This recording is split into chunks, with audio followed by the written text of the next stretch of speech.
The air in the Thompson house always had a faint cinnamon scent, masking the tension that seemed to crawl beneath its walls. Ellen set up the living room carefully, arranging scones with surgical precision, her hands steady, but her eyes flicking to the dark window. She replayed the previous Thursday on a constant loop in her mind, the laughter, the wine, the sudden cries. Tonight, the house was quiet. Only the ticking of the mantel clock broke the silence as Ellen perched on the sofa, pretending to skim through the next month's selection. Outside, autumn leaves brushed the porch, catching against the glass like desperate fingertips. Sometimes she swore she saw shadows in the garden, hunched and waiting, but she refused to give fear a foothold. After the police finished their search, the neighborhood changed. Doors locked earlier, curtains stayed drawn. The rumors swirled as much as the wind, hungry for answers. Ellen kept her story straight. A stalker moved among them. She recounted to the officers how his silhouette watched through the patio door. Just as the club reached a crucial plot point, a black figure in the periphery. No one questioned her trembling voice. After all, she had lost all her friends in one ghastly night.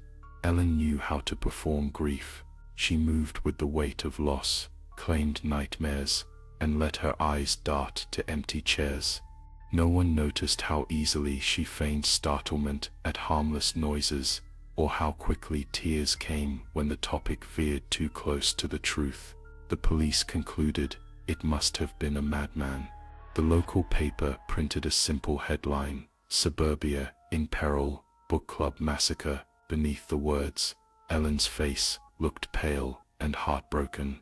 But in the empty moments, the silence pressed harder. When she closed her eyes, she saw flashes, Lisa's outstretched hand, Maria's startled gasp.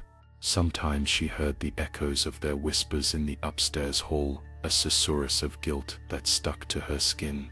She tried to forget the weight of the candlestick, the shock in her friends' eyes as violence erupted from their midst. Winter crept in, and with it, fresh rumors.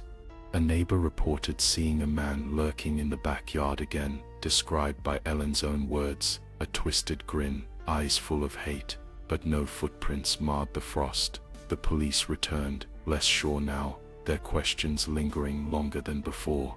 One night, Ellen heard a delicate tapping at the window, the kind that could almost be mistaken for branches in the wind, but she recognized it. Lisa's habitual knock, playful and coded. Her breath froze, the cinnamon scent soured as a voice, familiar and impossibly close, whispered through the crack in the window pane, reciting the opening lines of that last unfinished book.